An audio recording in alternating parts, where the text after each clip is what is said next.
Welcome, welcome, welcome. We are thrilled to have you here today for Cultural Reciprocity, leaning forward, not bending over backward. As we wait for our LinkedIn live stream to begin, please share in the chat your name and where you are joining from. We are thrilled to have all of you here with us today. So make sure you're sharing your name and where you're joining from in the chat. We are thrilled to have everyone here today with us. And with that, I think our LinkedIn live stream has started, so we will get started. Hi, Patty. It's great to see you from Florida. North Carolina. Marissa, it's great to see you here today. I'm also in North Carolina. I hope you're enjoying our fall weather. Tabitha from Mississippi. I'm not sure what the weather looks like there, but I hope it's nice and feeling crisp and cool. Angelina, great to see you. It's great to see everyone coming and joining with us today. I'm going to get us started. So we have a lot to learn today. So with that, I'm going to share a little bit. My name is Kim Igwe. As I mentioned before, I'm the Professional Learning Manager here at Branch Alliance for Educator Diversity, or Branch Ed, as we like to call ourselves. I want to share a little bit about Branch Ed before we get started, because I'm seeing some new names in the chat. Branch Ed's commitment is to achieve sustainable programmatic transformation, leading to improved outcomes for diverse educators who, by extension, benefit all students by preparing them to thrive in our heterogeneous society. We believe that every student deserves access to caring, adaptive, and well-prepared teachers, that every teacher deserves preparation that fuses quality with diversity, and that every person benefits when we create a higher standard of education together. Thank you for joining us today. We'd love to know a little bit more about who's with us today, so please respond to the poll you'll see in the chat.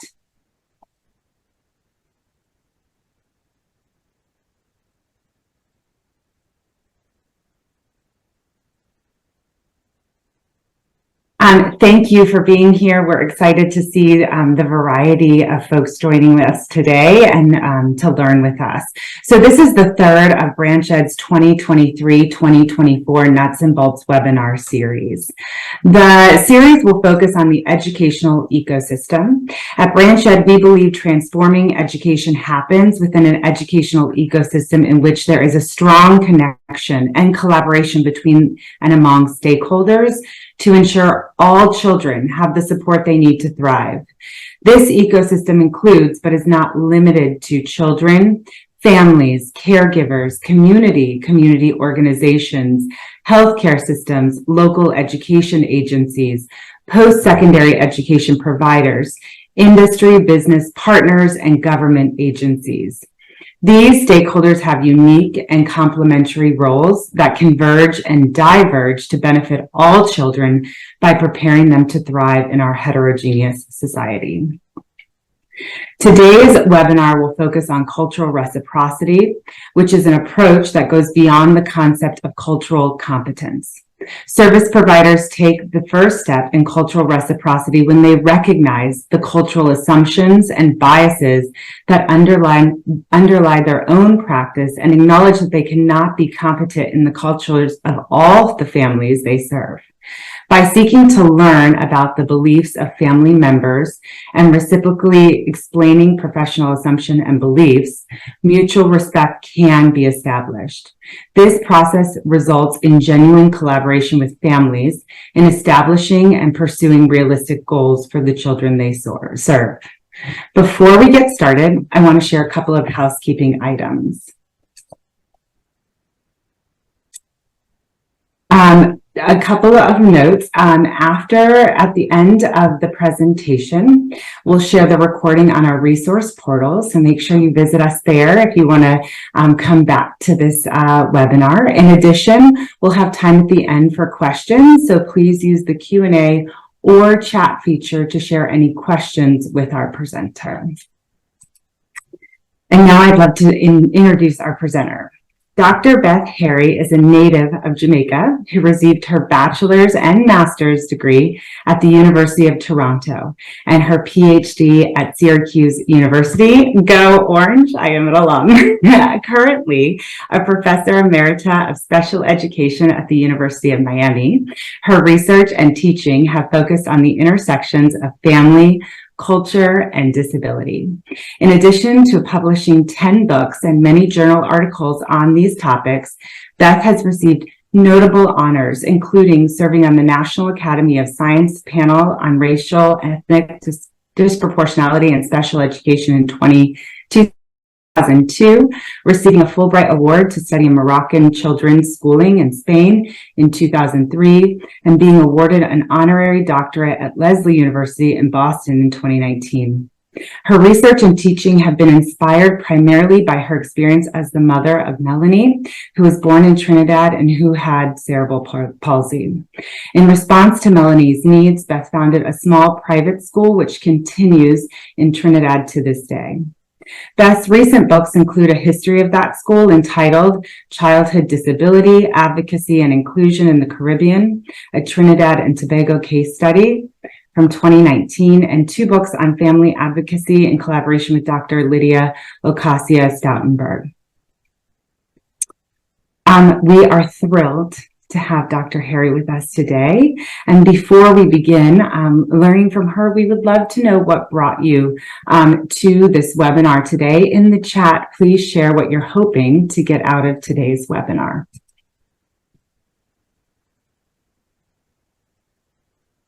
Thank you so much for being here, Dr. Harry. I'm going to hand it over to you.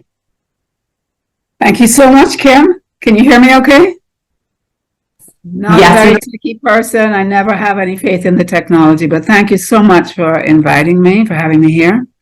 I just have to begin by noting an error, and we all make mistakes, and I just noted that in my introductory screen, I'm listed as Professor Emerita at Texas State University, but actually never even been to Texas, to tell you the truth.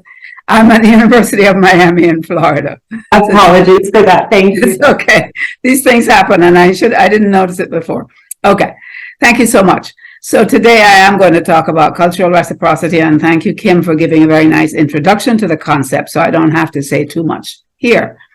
However, I do want to let you know that the presentation is going to be based on research by myself and some colleagues. So I really want to give a shout out to them, particularly Dr. Maya Kalyanpur, Dr. Lydia Ocasio-Stoutenberg, and Dr. Davinia Lee. I'll be citing them as I go along in the presentation. One more word of warning. The presentation is based on narrative research, narrative qualitative ethnographic research. So you're not going to get a lot of facts. You're not going to get any statistics. You're not going to get any figures that you have to interpret or not interpret. You're going to just get stories that I hope will illustrate the concept of cultural reciprocity. So let's see if I can get my screen going.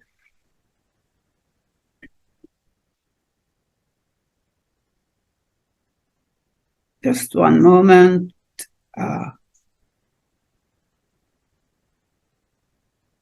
Okay, thank you. And there's my title page. I just want to get to my, I'm so sorry, that should not have come up there. I'm sorry, you know, I'm trying to,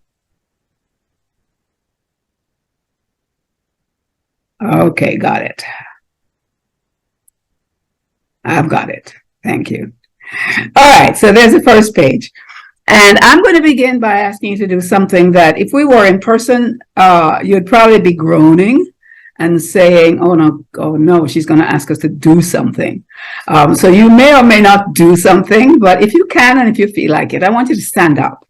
And I'm going to ask you to try bending over backwards. And we're going to just talk a bit about how that feels. So it's going to look something like this. Whether or not you're a yogi or yogini, I think you can appreciate that it's not actually a normal posture to be in.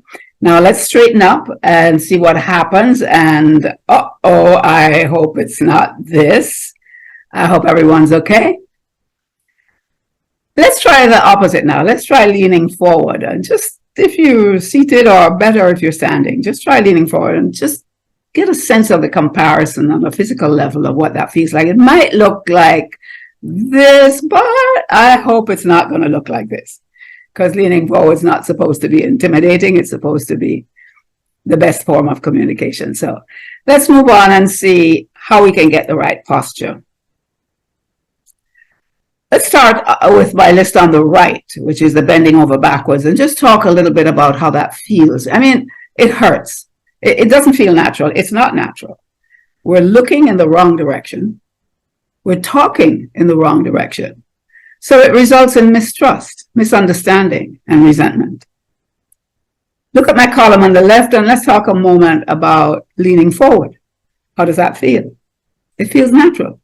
We can see each other. We can agree. We can disagree. We can agree to disagree. We can figure out what we have in common. That's the best part.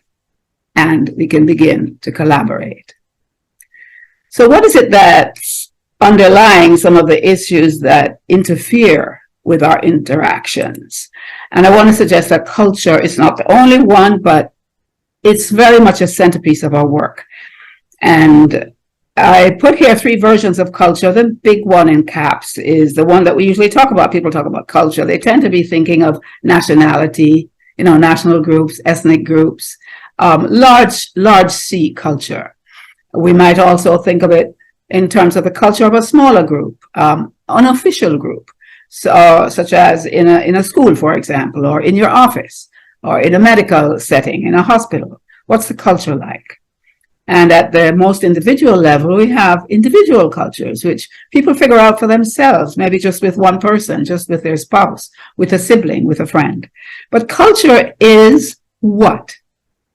It includes everything from implicit and explicit norms, laws, policies. It's everything from how we talk, walk, dance, sing, worship, how we organize our daily lives, how we explain the meaning of life, how we relate to each other and to those in authority, how we raise our children, that's a big one, how we explain differences among people, how we value and treat those differences, and most important for this presentation, how we communicate with family members who are not insiders to the field of education or to the field of special education. That is going to be the focus of the cultural implications that I'm going to be talking about today. So I want to give you an example of a parent who experiences what I think people would call cultural competence when she's in a medical setting. And this was from my research with Lydia Ocasio-Stoutenberg, and we called this mother Anna. And she said, I work with doctors every day, Like, I know how to speak to them. I know the right questions to ask. I prepare myself. I write my questions down so I don't miss anything. I'm inquisitive by nature. So even if I write it down and they say something that leads to another question, I will ask it, I know how to conduct an interview. And it's also my profession. It's what I do. So this mother, Anna, is very comfortable in a professional setting. And she might be the kind of parent that many professionals feel most comfortable with because they can speak with them on a relatively equal level.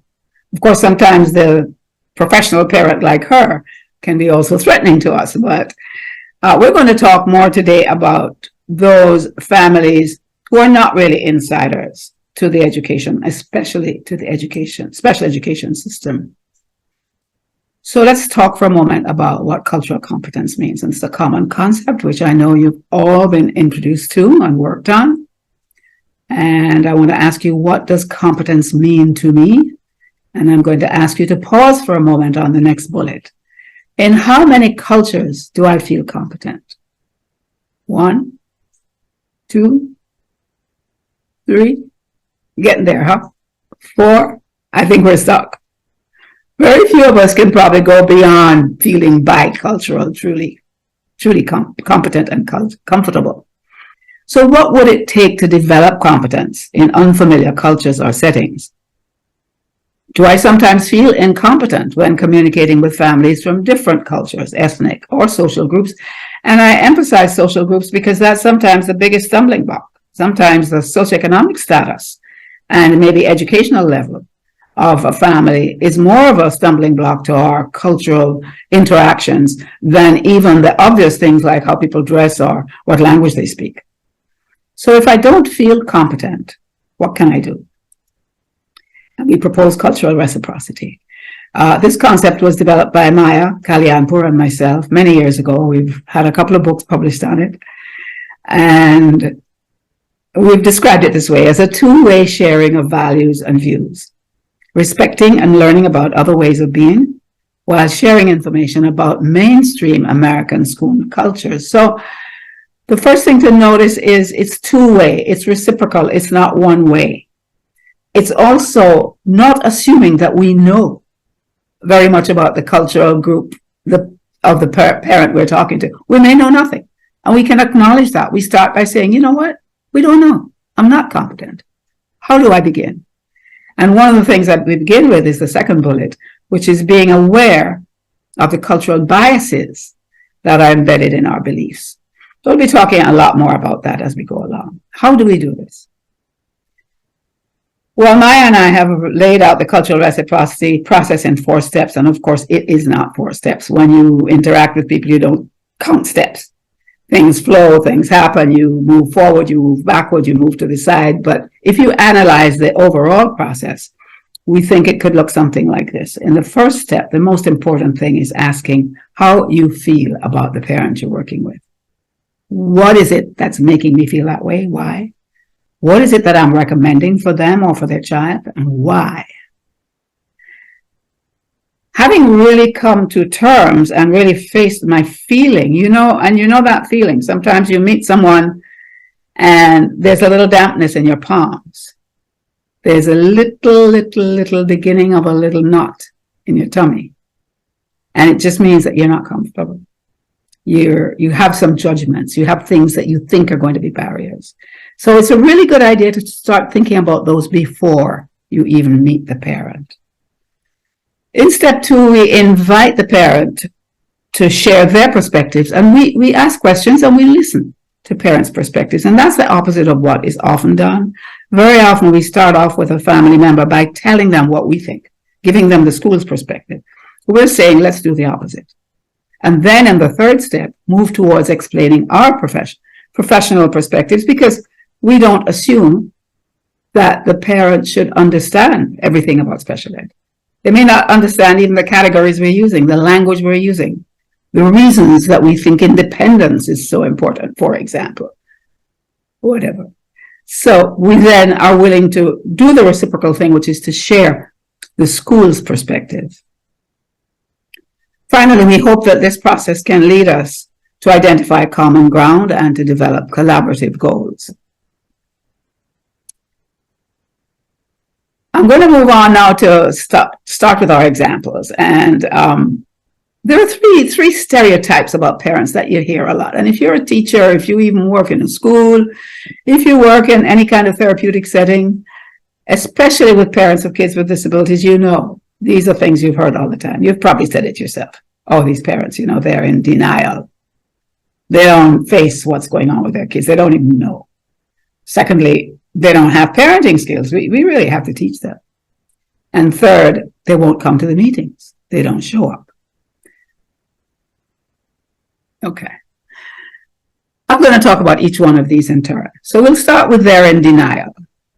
Parents' knowledge about their children's needs. And here I'm going to be working from one of the case studies in a collection by Lydia Ocasio-Stoutenberg and myself, which we published in 2021.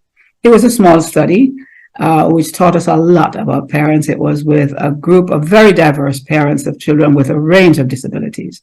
And once more, it was a qualitative study which was based on interviews and observations. So I'm going to be working from both of those sources. Introduce to you Althea. Of course, her name was not Althea. This is a pseudonym. This is not a picture of Althea either. This is a stock picture from the internet, which any picture in this presentation obviously is not the real individual, but I thought it might give you just an idea of the sort of person that Althea was. She introduced herself this way. She said, I'm 53 years old. David's father, that's her son, is 63 years old. David is 10. My older kids are 25 and 26. So David was an Easter Bunny surprise for me. I had a car accident when my daughter was 2 years old, and they told me I couldn't have any more babies.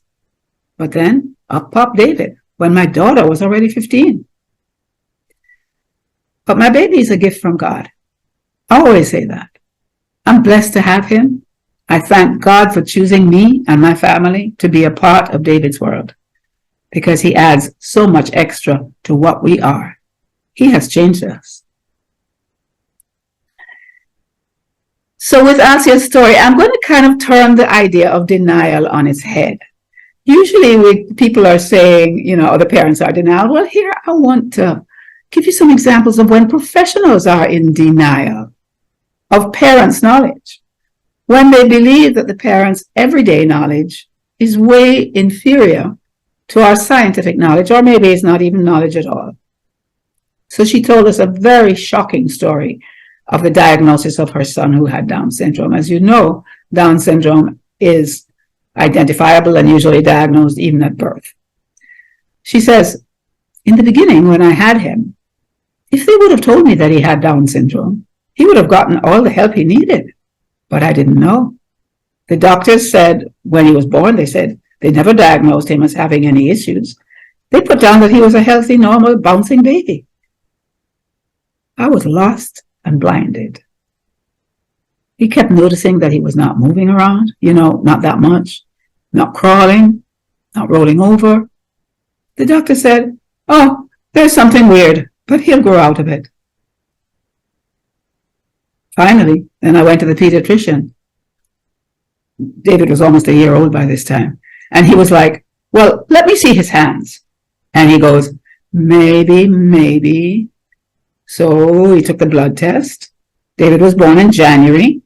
And we found out the diagnosis for him for the Down syndrome on December the 20th, 2010. The blood test came back trisomy. That's trisomy 21. So he lost a whole year of help because I was ignorant to the fact of what was going on. I want to point out that the doctor was the one who should not have been ignorant and was. Introduce you briefly to David, a picture of a little fellow with Down syndrome. And when Lydia and I looked for a picture, we wanted to find a picture of a boy with natural knotted locks, grown in locks in his hair. But we didn't find one, so we put this little fellow. But David had natural locks. So these are from Lydia's notes. She says, while we waited for the doctor to come in, Althea and I had a chance to chat. David was very busy on his iPad with earphones in. I didn't think he was paying attention to us, to our talking, until Althea wanted to share something personal about him, and she lowered her voice. Right then he looked up, took out one of his earphones and said, Mom. Althea immediately answered, yes, David. They stared at each other for a moment, his mother holding the same expression as him. He didn't say a word, but he rolled his eyes and went back to his iPad. Mr. David, 10 years old with Down syndrome, was hearing everything that was going on, knew when he was being talked about, and did not like it one little bit. But his mother says that they're judged, both he and her, because of his hair. She says they do. They judge you on a normal standard. David does not like you to bother him about his hair. So his hair is a certain way. He's a big boy. I don't want to see my baby cry. So I leave his hair a certain way. He gets judged for that. They look at me a certain way. I get judged for that. And I might invite you at this moment to stop and think about how you might feel about a kid whose hair isn't the way that you think it should be, or the way that you would send your kid to school with his hair. Okay. Althea had problems getting speech support for David also.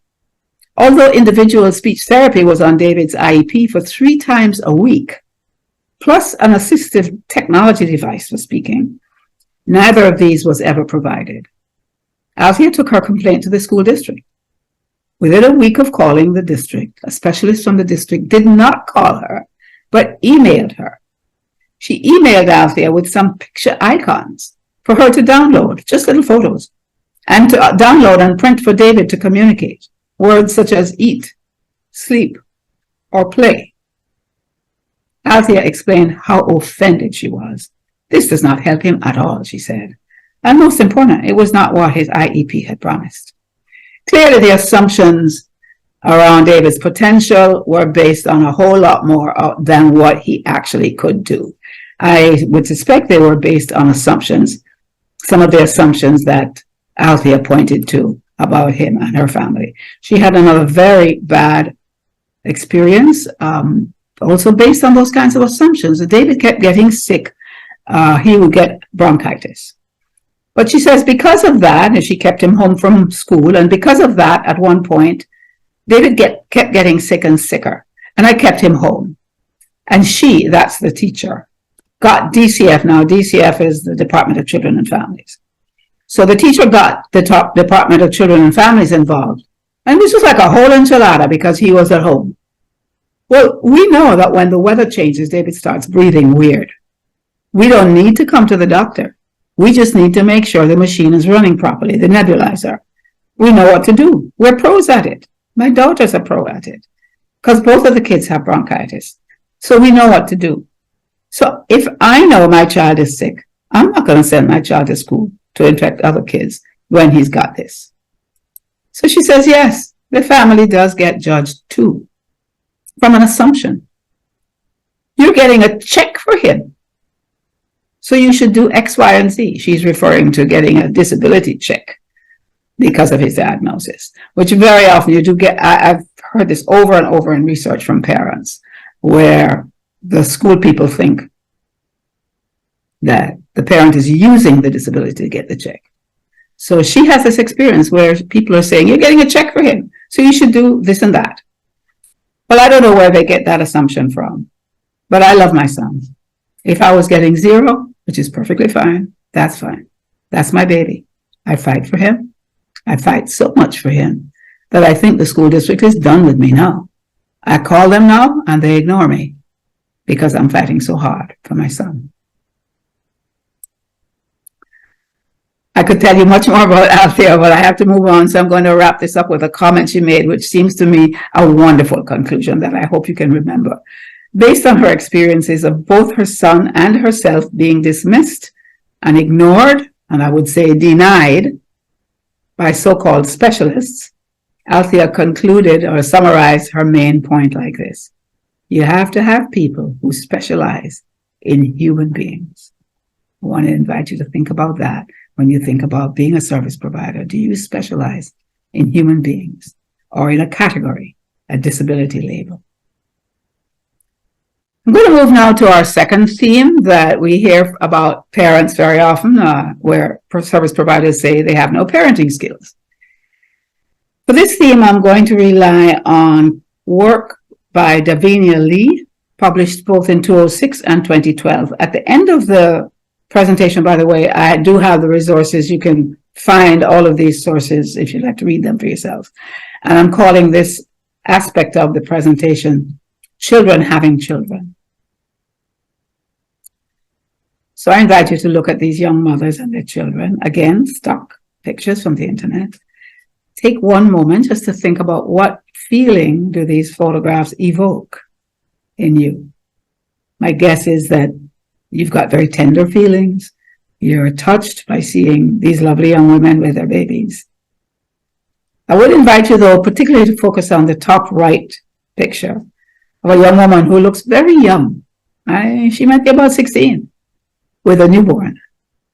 And I want to ask you to search your feelings honestly and see if there are any other feelings you're having besides the feeling that she's very beautiful and so is her baby.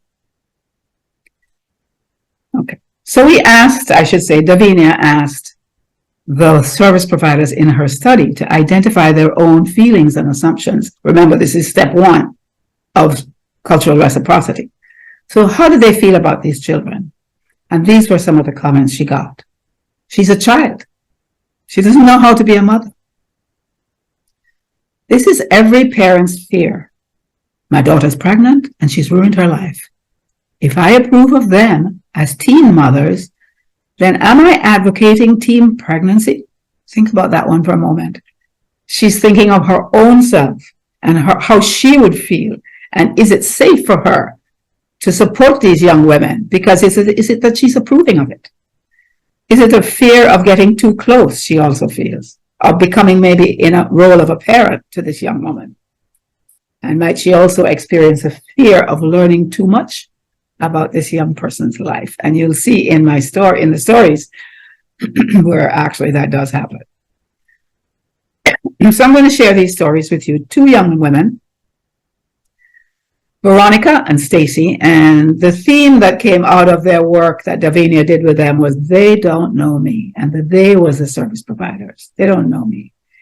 Veronica's daughter, just a few years old, was having developmental and language difficulties. Stacy's little girl, 3 or 4 years old, had cerebral palsy. Let's start with Veronica. So the provider's view in Veronica's case was like this. She said, every visit is awkward. Veronica is so into her life, and I'm trying to show her ways to help Aria. And sometimes I just want to yell at her to get her to wake up out of her self-centered little private world and join me and Aria. But here's what Veronica says. She says, they don't know me. They don't even know that I got Ari's private speech therapy neither, because they don't helping her to talk, and I'm not sending her back to them. Unknown to the therapist, this young woman found a way to pay for speech therapy for her child and did not trust the therapist enough to tell her. The therapist, meanwhile, thought that she's like living in another world and not really interested in her child. Veronica went on. Here's another piece of information she did not share. She says, just like they believe Ariel's father is dead. Like I told you, she's talking to Davinia, he's just dead to us because he's in prison. So she had told the providers he's dead, meaning, but not explaining, he's dead to us.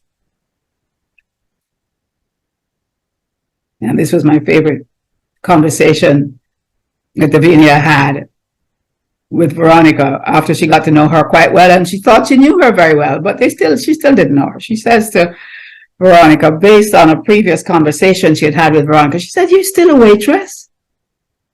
And Veronica, who I picture here as a kind of young Wonder Woman, says, "Well, that wasn't all exactly true. It's more like a club than a restaurant.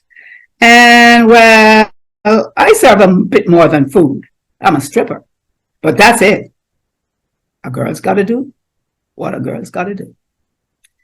And in this case, there was no way she was going to share this information with a service provider. She shared it with Davinia, the researcher, ultimately. So I'm going to wrap up Veronica with a really powerful comment she made. She says, and I'll try not to say any expletives here, so you have to fill them in. She says, she's talking about the service provider. They don't know me. She says, she cracks me up. I do to get a reaction out of her. Sometimes she acts all nervous and scared around me, like if I'm going to bite her. She's so phony. I know what she thinks of me. You know, just another young black girl who had a baby and not married. I know she looked down on me, but I just play the game. They don't know me. They don't know nothing about me.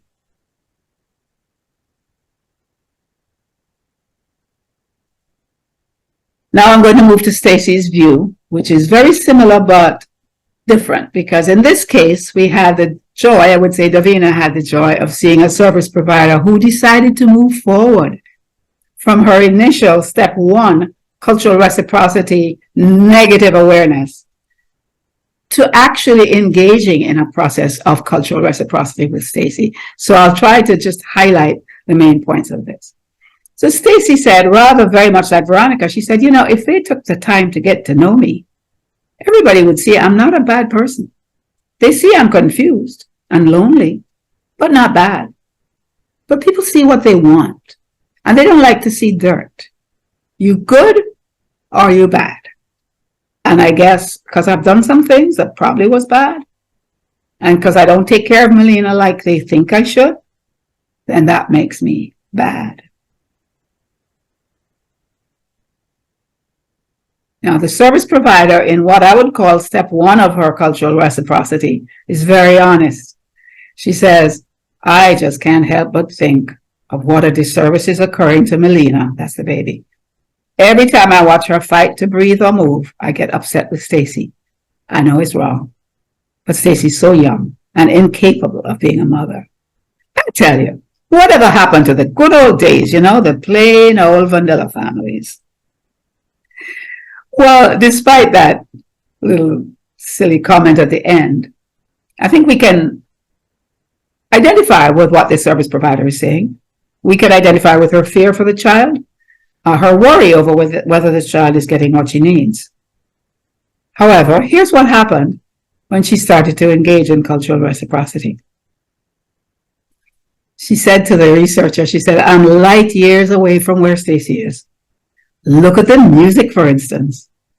I know that Melina loves music, so I bought her a Barney tape. Next visit, what are they listening to?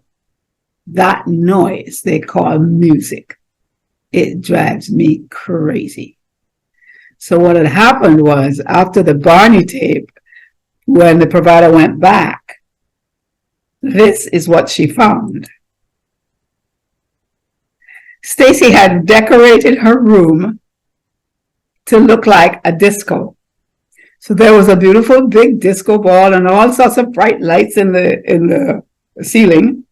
Now, it was not a hip hop party, so the second picture is not intended to say that's what she was, but it's just I'm trying to give you an idea of the music that was being played and the feeling that Stacy was trying to evoke in her little homemade disco. Now, here's what happened. In reciprocity step 2, we see the beginnings of the provider moving forward. Stacy says to her, Stacy's waiting for her when she arrives. She says, I couldn't wait till y'all came. Come on in. Y'all gonna be psyched. Remember you told me since Melina can't see so good, I should help her with her other senses? So me and Melina went to the circus last week, and she loved the music and the lights. So I start thinking, how could I do this at home? So what you think? What did she think? Reciprocity step 2, acknowledging Stacy's efforts and intentions. The service provider turns to the little girl, to Melina, and she's talking with her, and she says, hi, sweet girl. I've missed you. You got some mama. Yes, you agree. You're telling me I love my mama. She's really special, and she loves you too. And at this point, Melina is cooing, and her breathing is less labored as the provider talks with her. Then the service provider turns to Stacy and she says, I'm so glad someone listens to me when I visit. I can see that you really want the best for Melina, and you went all out trying to make her happy. And now in what we're calling reciprocity step 3, she finds a way to share her professional knowledge, but look at how she does it. She says, now, I have to apologize, Stacy, because during our last visit, I did share that music and lights would be good for Melina, but I should have given you more information. You see, not all lights and music may be good for her. We have to be careful not to overstimulate her. Let's try one light at a time, and let's see how she responds. Let's dim the overhead lights, and we'll just try the disco ball light and see what happens. What happens? Stacy jumps up, turns off the overhead light, and turns on the disco ball. Everyone watches Melina for 30 seconds, about 30 seconds. Stacy says, yeah, I think she likes it. She seems like she's chilling. She's not all spazzed out like she was before. And the therapist says, cool. Anyway, where'd you get that disco light? I might want to use one with some of my other kids. And you know what? We can also think about other places that you can take her, where she can have fun with her cousins, but not get overstimulated. We call this example as an example of a wonderful step 4, which Lydia Ocasio and myself have called co-advocacy, where advocating for a child, looking for the best interventions for her, are developed collaboratively between the provider and the parent, based on where the parent is, based on her interests and what she can do and what she wants to do, Because if we begin with only where we are, there's no meeting point. I'm moving towards wrapping up at this point. Leaving the stories behind, I'm going to wrap up with just a few comments about the last theme, which is they just won't come to meetings. Here are some comments from service providers. No matter what I do, those parents don't show up. I'm bending over backwards to meet their schedule, but there's always an excuse.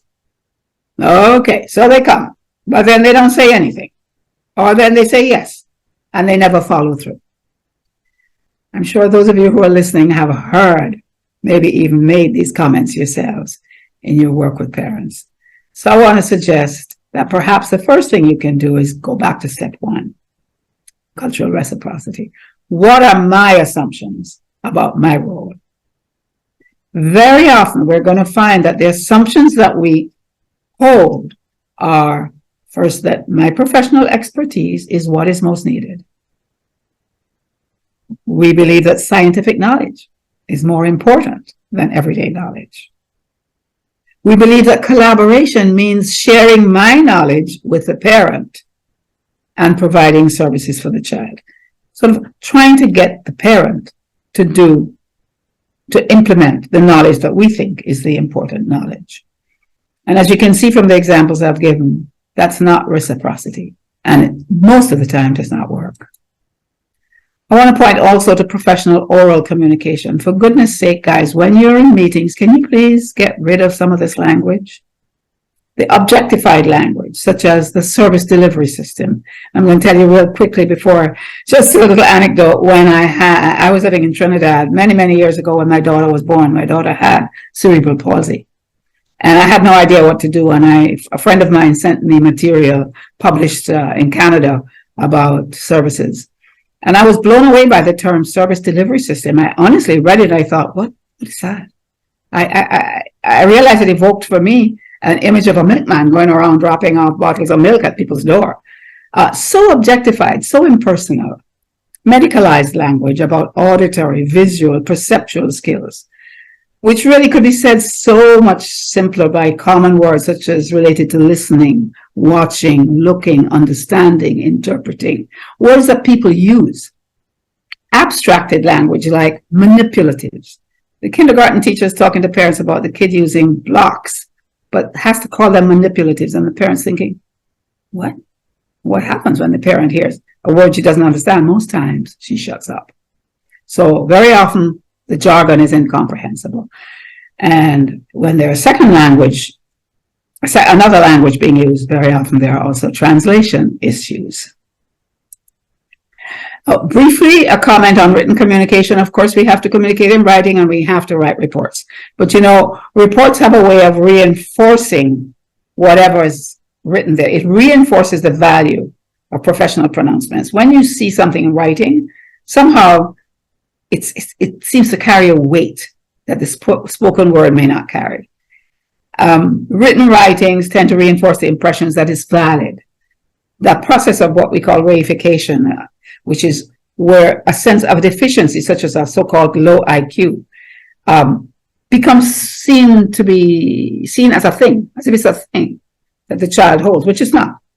By the way, an IQ is simply a score that a person made on a particular test. That's all. It's not something that they hold in their head.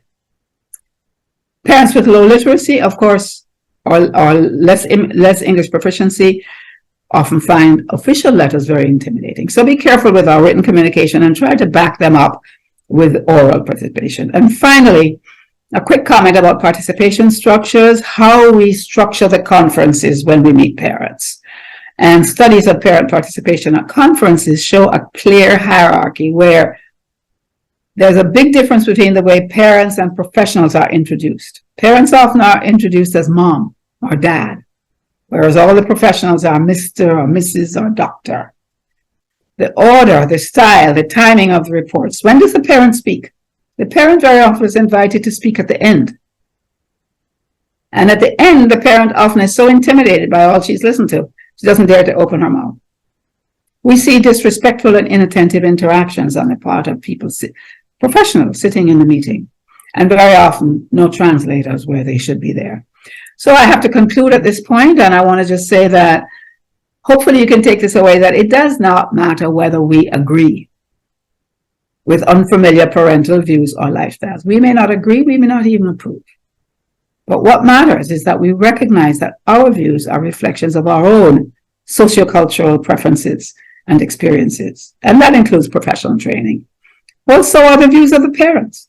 They also reflect where the parents have been and what their skills and orientations are. So remembering this, we can listen with respect and without negative judgment. And now I'm going to read you a conclusion by one of the teenage mothers in Davinia's study, where she said, I don't care if they're black, white, old, young, whatever. They just need to respect you and not judge you. Taekwon, that's her son. Taekwon's PT black, but that don't mean nothing. Sometimes she be tripping too. So what happens when this happens? Parents very often refuse to respond, often say yes, or very often remain in silence. And so the final word is, I would say, next time you hear yourself or a colleague utter one of these exclamations, stop, pause, say to yourself or your friend, is it denial or disagreement? They don't come because they don't care or because they don't feel needed or respected. Say to yourself, so their behavior is cultural, so is mine. Who knows? It could end up like this or this. But never this. No bending over backwards. Thank you very much. I'm done.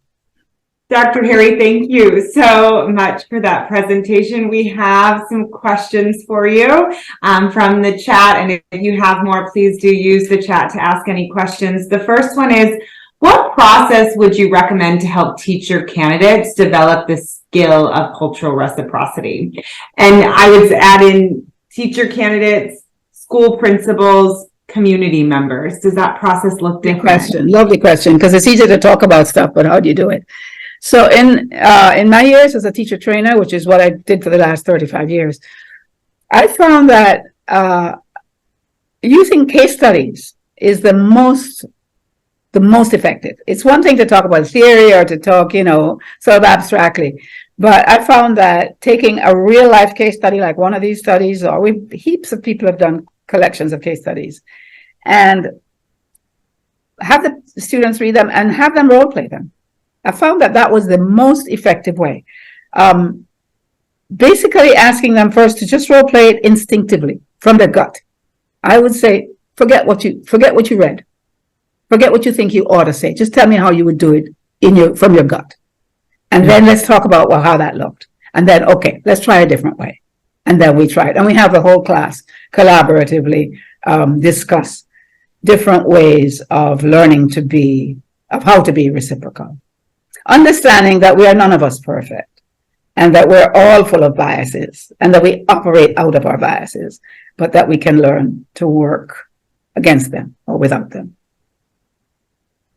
With that, I know you have a book that has some case studies in it. Can you share the name of that book in case folks want to get some more case studies to use with their teacher candidates or school leaders? Absolutely. Can I share the screen one more time? They would love that. Yeah, okay. So at the very end, the last slide, oh boy, am I going to mess this up again? Okay, can you see that? We can, yes. So this is the resources that I use today. The book by Kali Anpur and myself is a more theoretical discussion of cultural reciprocity. The next two pieces by Davinia Lee. One is from the Journal of Early Intervention, 2006. This was Davinia's dissertation. It was called "You Don't Know Me Like That: Patterns of Disconnect Between Adolescent Mothers and Their Early Interventionists." But Davinia did another piece about that in 2012 in a book actually in the first book in this list by Maya and myself. Davinia wrote a chapter called "Cultural Reciprocity as a Transformative Journey." And that's where she gave all of the stuff I used about how the service provider adjusted her approach. And the last bullet here is a collection of studies by Lydia Ocasio-Stoutenberg and myself, published in 2021, called Building Equity Through Family Advocacy in Special Education. And it is a collection of case studies from our research with families, very diverse families. However, this is not the only work that there is. There are lots of case studies, and I would encourage people to reach out and do a lit search and look for them. I have several other case study books I did previously. One that still used a lot, it was 2007, and it was case studies in special education related to the overrepresentation of kids with disabilities. That was by myself. So that's Harry Klingner. It was Harry, Sturgis, and Klingner, 2007. And those are more classroom based, but they also had examples of working with families. So there's lots of resources out there. Yes, thank you for creating them and sharing them. I know the audience is very excited to use them in their classes. Thank you for your time. I know we're about to hit 2 o'clock, so before Eastern time. Before we do that, I just want to make sure we can close us out. So thank you again for your time, for your research, for your expertise. With that, I just want to share, to learn about events like this one, you can connect with us on social media, our website, and our resource portal. You can find us at Branch Alliance on social media. And to see our resources, you can visit our resource portal. Our next learning event is coming up. We have a virtual workshop on November 8th. And then we also have more workshops in our series, which you can see on the screen. We would love to see you there. In addition, our next Nuts and Bolts is going to happen on December 6th. It is around family engagement. So please sign up using the QR code on the screen. We would also love to see you there. And lastly, we just want to thank you for your time. There's a brief poll that should pop up, and we would love to get your feedback so we can use that feedback for future learning events. Dr. Harry, thank you so much Thank you. I had fun looking at a couple of the chats, so thank you so much. Bye-bye. Thank you so much. Everyone have a great day, and thank you for your feedback. Bye.